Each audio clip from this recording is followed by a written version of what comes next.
Welcome to Studio 5. We're still all in this together. Pandemic, protests, and the pain of racism. We can and must all rise together. We have inspiration to move the needle forward this week.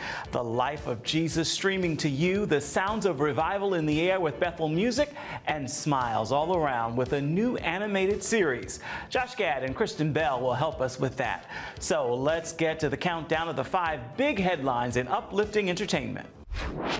At number 5, Everything known shall now become new. rapper Kanye West joins a growing chorus of celebrities, taking a stand against racism and police brutality. Kanye West was photographed in his hometown of Chicago on Thursday, joining demonstrators in support of George Floyd.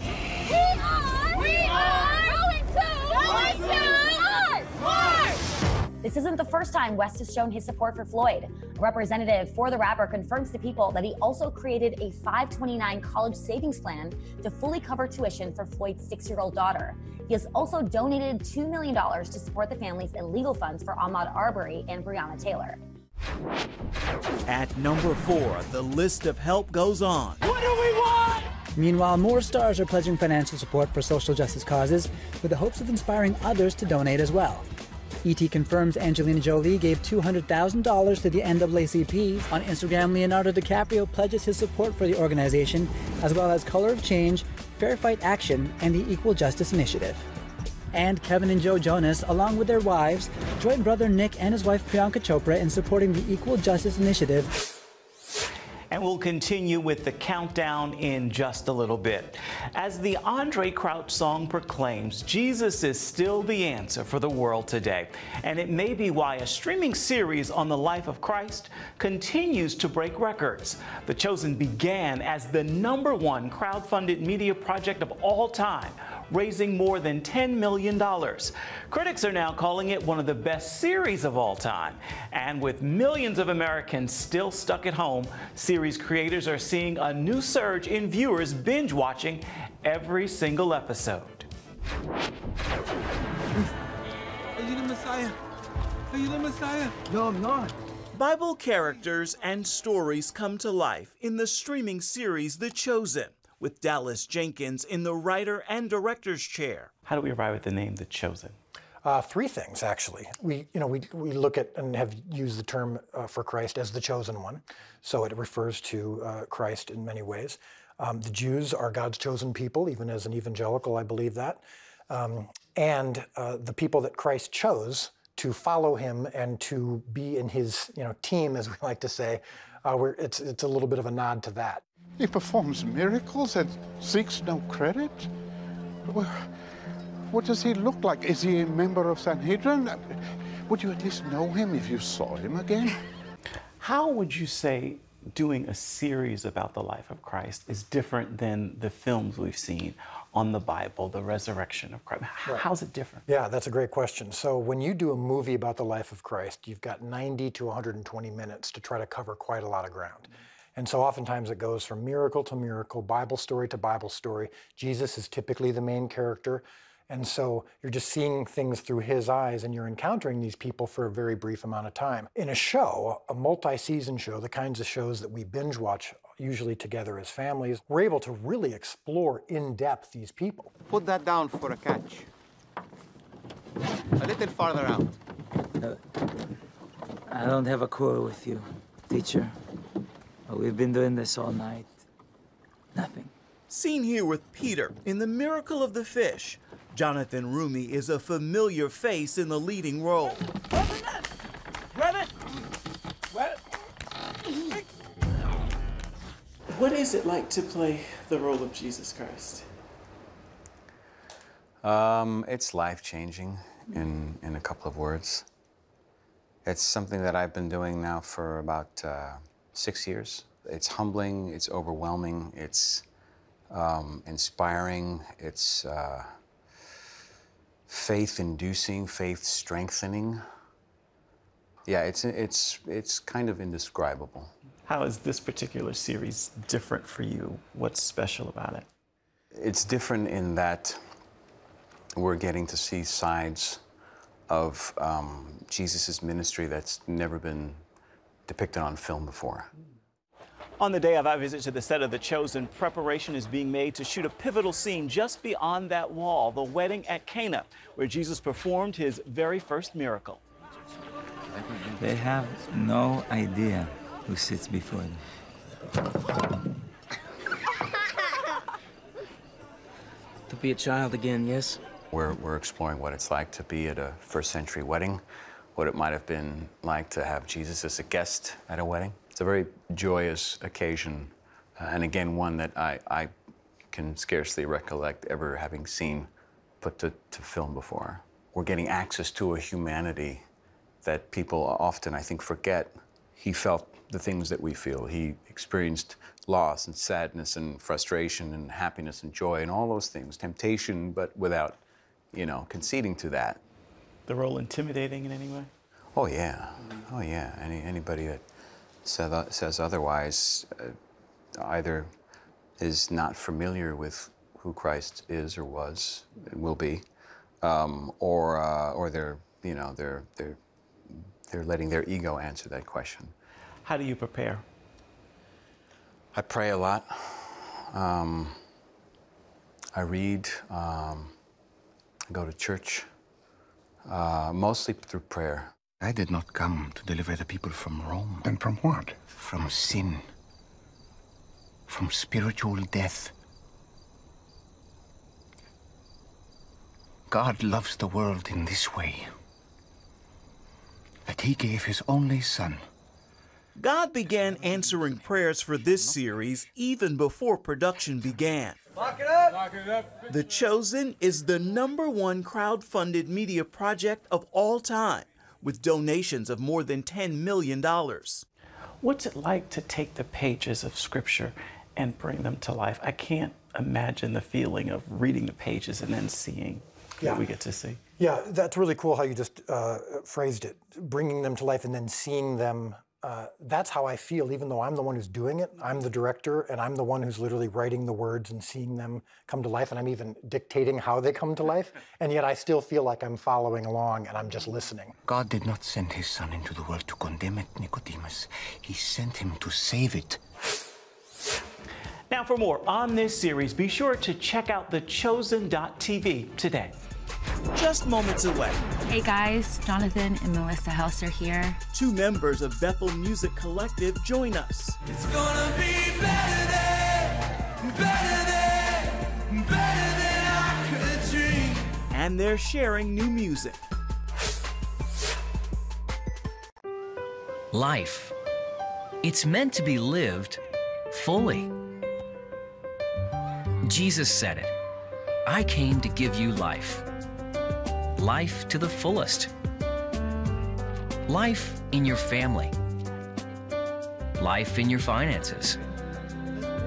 Life in your body, mind, and spirit. Life in your everyday.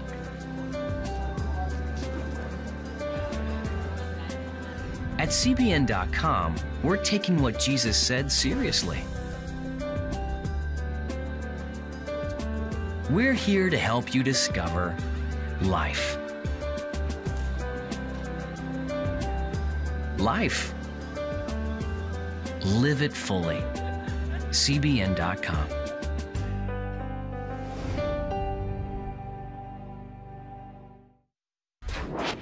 At number 3. Today, a final farewell, the funeral for George Floyd. Funerals, protest, and pain are giving birth to new music that's touching lives. And if you think we live in a land of the free, you should try to be, black like me. That's Black Like Me from country music star Mickey Guyton. I have been an absolute wreck since Ahmaud Arbery.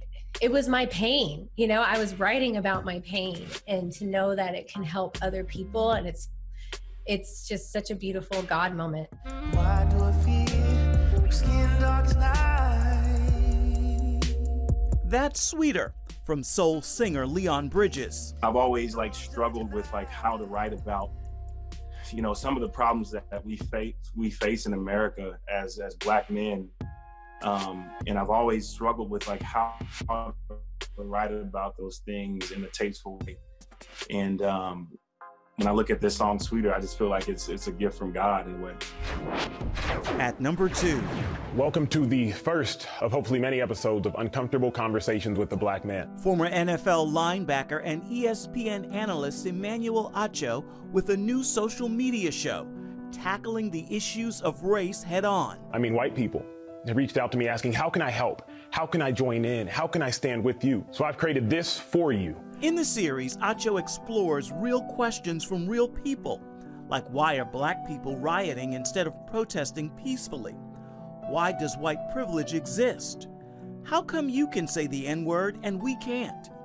How come black people care more about white on black crime than black on black crime? I fervently believe that if the white person is your problem, only the white person can be your solution. The countdown of the best headlines and uplifting entertainment news continues in just a little bit. Welcome back to Studio 5. When it comes to worship songs, the team at Bethel Music is filled with great talent.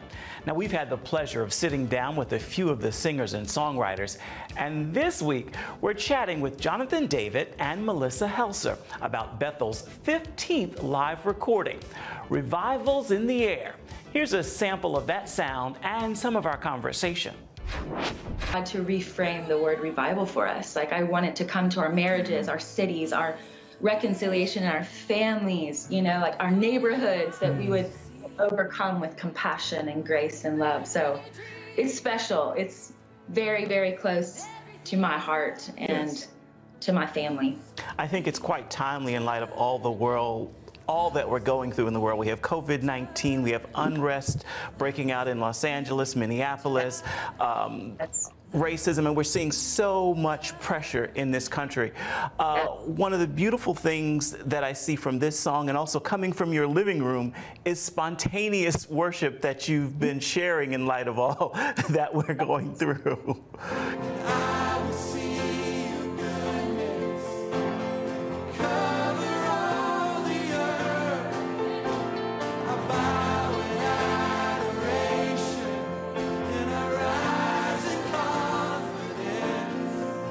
I think for us, worship has always been the place where it's like when you take off in an airplane, when you're on the ground, all the buildings, all the cars, all the things of the world seem so big. But I love that feeling when you take off in an airplane and everything of the world gets smaller and smaller as you go up higher. And that's what worship is. It's when we rise into the presence of the Lord and we actually see reality through the Father's eyes. We see from His perspective. And so for us, anytime a crisis hits, instead of looking at the things of the world, we're like, Father, we want to go into your presence and see the way you see.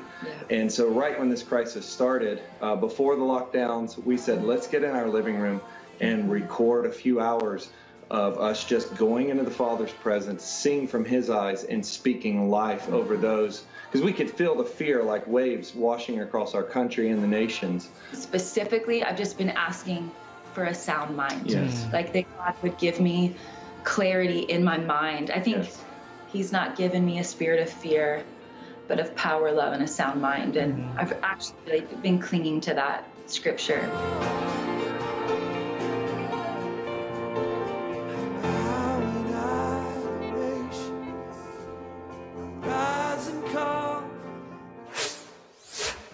And again, that complete project is called Revivals in the Air. It's available right now wherever you purchase your music. As we prepare to take a quick break right here, it is time for this week's Studio 5 Snapshot, our weekly look at a story in pictures.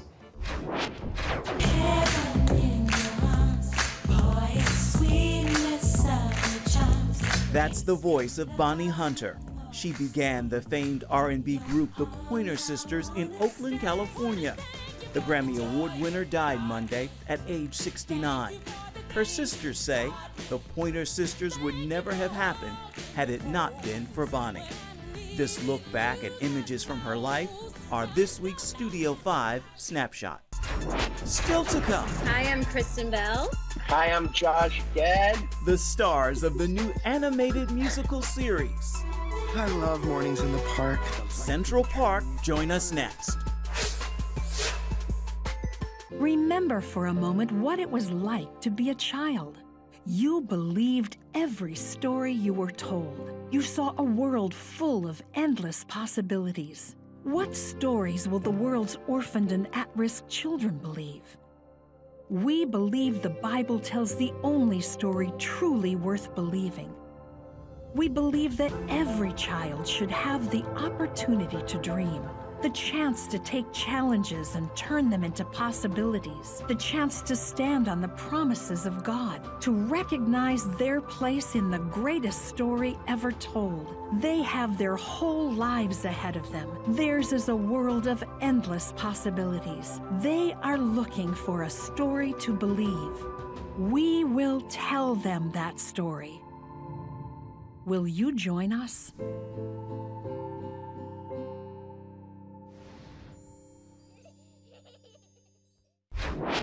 At number 1, we could all use a good laugh. My name is Ben Marcus. Somehow I found myself as the main editor of a reality TV show called Rosie's Roses. You made me look like a moron, for heaven's sake. And comedian Michael Jr. delivers the funny in his new film, Selfie Dad, being released Father's Day weekend.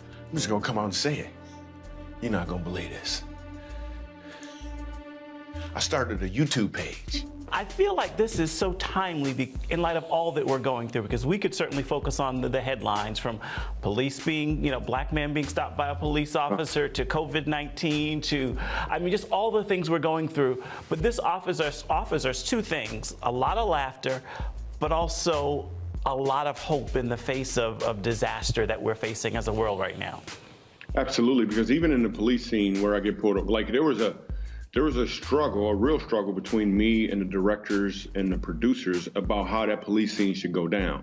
Because initially it was written, when I read it the first time, it was written where I get out of the car. I was like, I ain't getting out the car. I was like, why not? Like, we don't get out the car. That's not natural what we do. And they didn't understand that. Well, why not? I was like, exactly. That's why we are where we are right now. Like, they had no idea. But I was able to take those differences and create some funny out of it and shed some light on it as well. Well, that's a wrap for this week's Countdown. Welcome back to Studio 5. A family-friendly animated series is now available streaming on Apple TV+. Central Park is a tribute to Broadway musicals and a tribute to the park itself. I had the chance to talk with two of the leading voices on the project. Josh Gad and Kristen Bell share this look at the series and their love for Central Park. I love mornings in the park, the light through the trees, the birds and the squirrels. It's Central Park. Where else can your son and daughter splash in dirty hot dog water? What relationship do you have with Central Park? There seemed to be such a love to the park as well. I can recall a very vivid memory of being in the spring of 99. I was going into my final semester in high school, and I had applied to Carnegie Mellon Drama, where I would actually meet my co-star Leslie Odom Jr., who was my classmate. And I left my audition in New York City, and I put everything on that audition. That was going to be my lifeline. And if I got into the school, I was set, and if I didn't, I was ruined in my mind. Mm-hmm. And I left the audition, and my mom said, "What do you want to do?" And I said to her, "I'd love to take a stroll through Central Park." And we walked into the park, and I kid you not, it started sprinkling snow as I took a step into the border, left the border of this concrete jungle and entered the border of this magical natural wonderland. And it really made me feel like everything was going to be okay. And the thing that I'm obsessed with about Central Park is it's the great equalizer. You can be the richest person in the world or the poorest person in the world. But when you're in that park, you're on an equal playing field. And the park shouldn't exist. It should not exist. And yet here it is in the midst of steel. And you're taken to this place where anything is possible. That, to me, felt like the magic that we wanted to bring to this series. Someone needs to protect the park. It's impossible. Nothing's impossible. Did your voice just get really weird? Central Park. How many times did you text him? What would you say is normal? Twice. Oh, no. I went to NYU, so I went to school in the city, and I remember growing up in Detroit and in Michigan where, like, there's, like, as you get on the outskirts, there's, like, a ton of land and backyards that are just overgrown and you can run around, and I was missing that a little bit in the concrete jungle, yet I was incredibly thrilled to be 18 years old and studying musical theater. And there's something very, very special about this paradox that is Central Park, and that it shouldn't exist there. And it is an equalizer, but you're able to fulfill sort of both parts of your personality, or at least I was, where I was like ready to be a working woman and live in an apartment on a walk up on floor 4, and yet I sort of yearned for a little bit more Michigan, and then I could go to the park and that could happen. To me, it's a celebration of, which our show is as well, this celebration of diversity, because there's 2 different lands right next to each other, coexisting, and I dare you to find a person in New York City who can't make an argument that you need them both. The name's not that clever, but screw it, whatever. It's Central in my heart. Central Park is streaming right now on Apple TV+. It's worth you checking it out. And still to come. That's not real. You've seen him as Jesus, but he's a man of many voices. One of my favorites is Marlon Brando. He's just an unbelievable person, actor, an artist. He just kind of did what he wanted, So that's my Brando. We return to the set of The Chosen for a final word from Jonathan Roumie. Hello, I'm Dr. David Perlmutter, board-certified neurologist and #1 New York Times bestselling author. Wouldn't it be great to boost your energy, eliminate brain fog, and even reverse brain disease? Well, you can, and I'm going to show you how, along with some of the world's most well-respected brain experts in this DVD, Protect Your Brain. Get Protect Your Brain, a free DVD only from the Christian Broadcasting Network, featuring experts on the cutting edge of neuroscience and brain health. No matter how many times you've failed in the past, you really can do this. In Protect Your Brain, you'll discover simple strategies to keep your brain young and healthy. Improve your memory. Discover the gut-brain connection. In Protect Your Brain. Get your free copy at cbn.com or call 1-800-700-7000. If you want to improve the quality of your life, get the DVD Protect Your Brain and get it today. And you are back with us in Studio 5. June is dubbed Black Music Month, and that's not lost on me with all that's unfolding in our world today. So, the music in my ear this week is a tribute to that and a cry for God to help in our current situation. Here's Jonathan McReynolds with a unique and timely take on one of the singles from his latest project. Pandemics, brutality, and craziness in DC. We really want you to show us that you're in our situation. Pass me not and be in a situation. God, we need you in this situation. On that musical note, we are almost out of time for this edition of Studio 5. So this is a great time to look ahead so we can show you what we're cooking up for next week.